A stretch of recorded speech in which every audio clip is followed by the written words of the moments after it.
안녕하십니까. 캄보디아 프놈펜입니다. 2025년 을사년 새해가 밝았습니다. 시청자 여러분 가정에 만복이 깃드시길 기원합니다.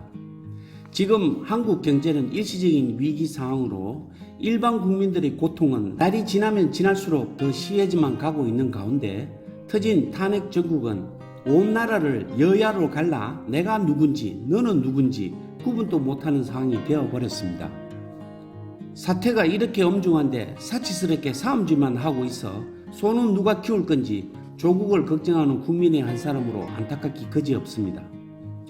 개인적인 생각은 하루빨리 대선을 치르고 누가 당선되든 새로운 대통령이 신속히 이 나라 정치 경제를 안정화시켜 역시 대한민국이라는 말이 다시 자연스럽게 나올 수 있도록 해 주시기를 마음속으로 빌 뿐입니다. 저 또한 이번 달 초 일주일간 한국을 방문, 회사 관련 업무도 보고 갓 결혼한 아들 내외도 방문하고 친구 아들 결혼식에도 참석하는 등 바쁘게 돌아다니다 심한 독감에 걸려 귀국 후 거의 2주일간 산송장으로 지냈습니다. 이제 정신을 차리고 오래간만에 영상을 올려봅니다. 공식 통계는 아니지만 작년 2024년 캄보디아는 5.3%의 경제성장을 달성했다고 합니다. 이 성장의 주된 원동력은 봉제 수출과 관광산업의 회복 덕분이며 그간 이 나라 경제를 이끌던 건설업과 부동산 산업은 작년 한 해 모두 마이너스 성장을 그대로 유지하였다고 합니다. 여담이긴 하지만 훈센 전 총리는 과거 민주화 시위 때 트라우마로 봉제 공장의 성장을 부정적으로 바라보고 홀대시한 적도 있었지만 지금 이 어려운 경제 상황 하에서 결국 정답은 제조업이라는 것이 똑똑히 보여주는 사건이라고 할 수 있겠습니다. 작년 2024년 한 해 동안 289억 달러 수출액 중 1위 수출국은 미국으로 양국 교육 규모가 101억 8천만 달러를 기록, 캄보디아에서는 사상 처음 한국가와 교역량이 100억 불을 넘는 신기원을 달성해 중국이 빠져나간 캄보디아의 경제성장에 큰 버팀목 역할을 하였습니다. 참고로 한국은 이 나라와 자유무역협정 FTA를 체결하였음에도 불구하고 작년 한 해 동안 총 교역량은 7억 6천만 달러로 변화가 없습니다.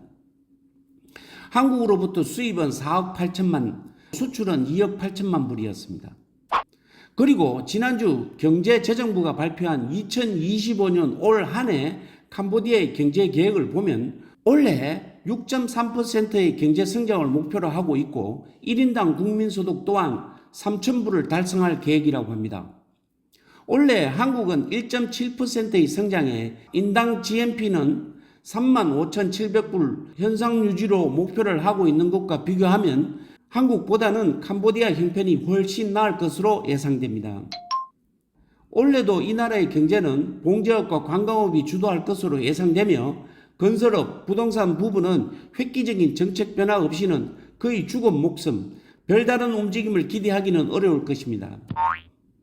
다만 서비스 부분은 작년과 달리 국민들의 소비가 다소 늘어나 약 5.6%의 성장을 예상하고 있으며 관광업의 성장으로 음식 서비스 및 기타 지원 업종들이 나아질 것으로 예상됩니다.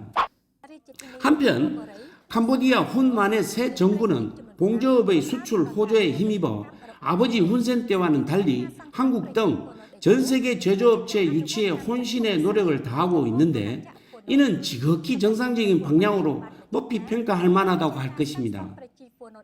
현 정부가 허가한 총 49개의 경제특구 중 현재 영업 중인 26개 경제특구에서 총 430개의 공장이 가동 중에 있으며 올해 또한 이들 경제특구를 통해 약 20만 개의 일자리를 새롭게 창출하게 될 것으로 정부는 기대하고 있습니다.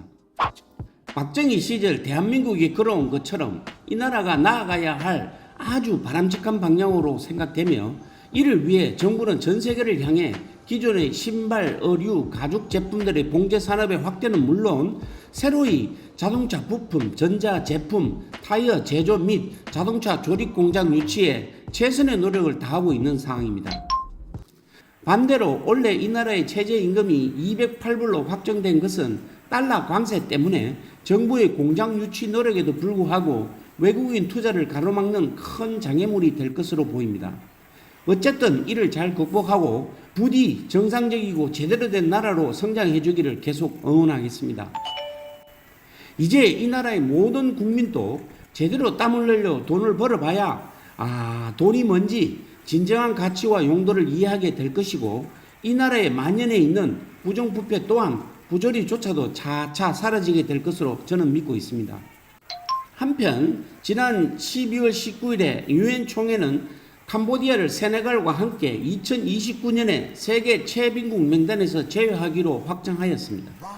다만 이번 결정에는 캄보디아와 세네갈 두 국가의 안정적인 착륙을 위해 일반적으로 적용해 왔던 3년의 유예 기간을 5년으로 늘려받음으로써 2029년까지는 지금과 같이 최빈국으로서 누릴 수 있는 일반 특혜 관세 제도 GSP의 면세 혜택은 계속 유지될 수 있게 되었습니다.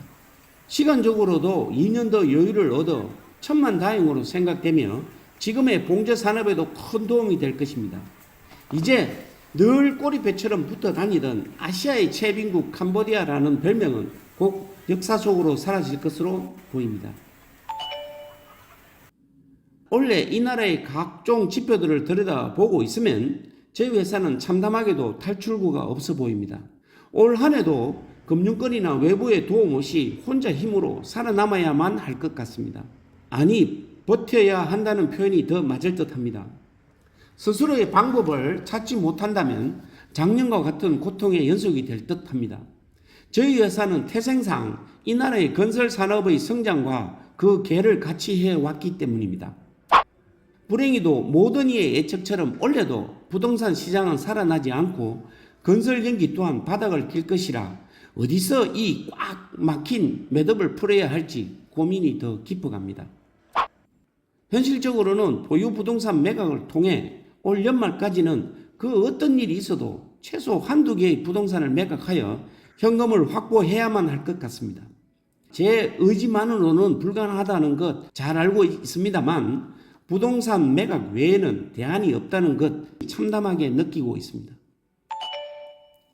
주력이었던 철강 유통 산업은 지난달에 매각한 제1공장 내 제품 모두를 제2하치장으로 이동 완료하였고 다시 돌아올 건설 시장을 기다리고는 있습니다만 연내 캄보디아 건설 시장이 회복될 기미는 없어 올 한 해 이 또한 아무런 기대를 하지 않고 있는 상황입니다.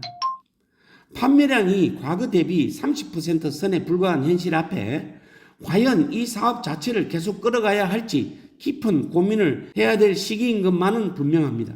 과거의 영광만 생각하다 자칫 기회를 놓쳐버리면 종국에는 회사 전체의 존립 문제에도 영향을 주기 때문에 요즘 이 사업에 대한 존폐 여부에 잠을 이루지 못한 채 아직도 헤매고 있습니다.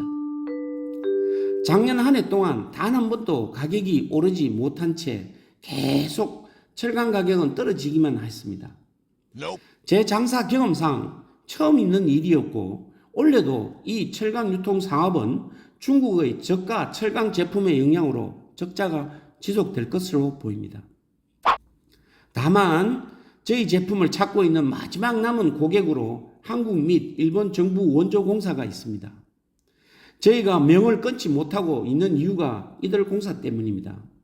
그동안 한국 정부의 문제로 일정대로 진행되지 못한 공사들이 좀 있습니다. 올해는 꼭 정상적으로 발주되어 조금이나마 저의 숨통을 터주기를 바랄 뿐입니다. 코로나 시국과 맞물려 시작부터 비정상적이었던 사무실 임대 사업은 한국의 정치적 혼란과 환율 위기로 한국인 투자자와 신규 세입자의 발길이 뚝 끊어진 채 이제 한국인들의 방문은 기대도 하지 않고 있습니다. 가뜩이나 저희 건물의 위치가 사람들이 지나가다가 들을 수 있는 곳이 아니다 보니 뭔가 특별한 혜택이나 특화된 공간을 창출하지 않으면 새로운 임차인 구하기는 더 어려워 보입니다. 그래도 손 놓고 가만히 기다릴 수는 없는 입장이라 주변에 충고도 있고 해서 노는 입에 연부를 한다고 사옥 내 4층 전층을 개방용 공유 오피스로 개조하는 내부 공사를 시작하였습니다. 테라스가 포함된 이 공간은 원래 상업용 상가로 임대할 계획이었으나 현실적으로 상가 입주를 포기하고 과감하게 개방형 사무실 공간으로 용도 변경하여 프롬펜 내 새로운 오피스 문화를 창출해 볼까 합니다. 2월 말까지는 공사 완료할 예정이며 전기료, 각종 관리비 포함 인당 월 200불의 저렴한 임대료로 모두 함께 사용할 수 있는 새로운 사무실 문화를 만들어 볼까 합니다. 캄보디아 사업 진출에 관심이 있는 시청자 여러분 중 당장 사무실 임대나 사업을 시작할 계획이 아니라면 저렴한 비용의 저희 공유 사무실에서 우선 본인만의 꿈과 계획을 키우시고 나중에 큰 사무실로 옮기는 것을 추천드립니다. 관심 있는 분들의 상담 방문을 기다리고 있겠습니다. 내부 인테리어 공사가 완료되면 별도의 영상을 제작해 다시 올릴 계획입니다. 올 한 해 세입자 목표는 기존 입주 8개 회사를 포함 총 16개 회사로 MK타워 건물 공실률을 40% 이하로 낮추는 것이 목표입니다. 아직도 다양한 크기의 최고급형 사무실 공간이 많이 남아 있습니다. 관심 가져주시길 바라며 특히 교민 여러분들 중 주위에 사무실을 찾고 계신 분이 있다면 언제든지 소개해 주십시오. 계약 성사 시 한 달치 임대료를 복비로 드리고 있습니다. 여러분의 관심과 협조를 부탁드리겠습니다. MK타워 2층에 위치한 한식당 정원은 개업한 지 벌써 1년 반이 넘었습니다. 요식업이 이처럼 힘들다는 것 몸소 가슴 깊이 체험하고 있으며 이번 달 한국 방문 때 유명한 프랜차이즈 업체들과 위탁 운영 전환을 위해 진지하게 협의하기도 했지만 모두 예의치 않았습니다. 어쨌든 올 한 해도 쉽지 않은 고행의 길이 예상됩니다. 식당 운영하면서 여러 가지 방법도 시도하고 주방장도 바꾸고 메뉴도 교체하는 등 우리만의 시도를 많이 했습니다. 그때마다 시행착오로 오히려 기존 고객을 잃어버리는 등 많은 실수를 저지르기도 했습니다. 아직도 외진 곳이라는 단점은 극복하지 못했고 해결책도 찾지 못했습니다. 그래도 교민들의 지속적인 관심과 사랑으로 오늘까지 왔습니다. 늘 초심을 유지하고 다양한 밑반찬과 조용한 분위기로 프롬펜 내 최고의 식당이 될 수 있도록 약속드리겠습니다. 새롭게 시작한 온라인 부동산 거래 사이트인 캄보디아 프로는 지금 약 2,000명이 넘는 유저들을 확보하긴 했으나 아직도 걸음마 단계로 달라진 것은 없으며 더 많은 노력이 필요해 보입니다. 금년 말까지는 가입자 수 5만 명 달성을 목표로 잡고 있으며 프롬펜 전 지역에 전단지 부착과 광고 및 홍보 작업을 계속해 나가고 있습니다.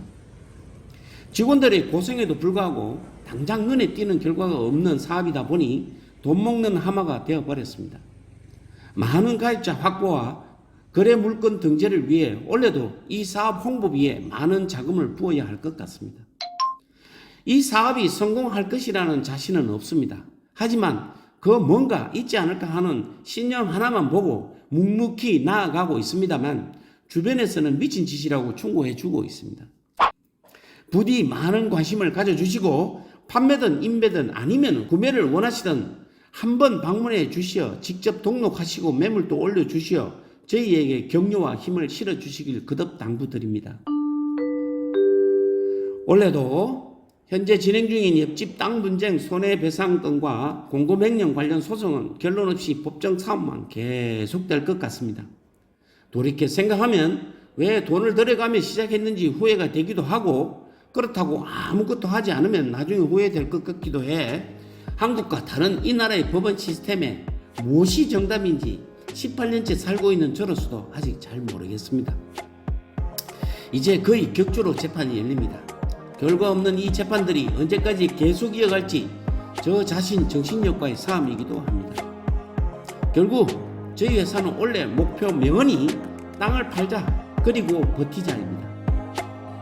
지난번 영상에 우리 집 아들 혼인신고 소식을 전해드렸습니다만 만나는 사람마다 아버지로서 왜 평생 한 번뿐인 결혼식 자리를 만들어주지 못했냐고 면박을 주십니다. 이는 저희 뜻이 아니고 아들과 며느리 생각이고 아이들의 마음과 사돈의 이해로 결정된 일이라 저 의지로만 설득할 처지가 못 되었습니다. 나중에 아들이 생각이 바뀌어 청첩장 돌리자고 하면 꼭 찾아주시길 바랍니다.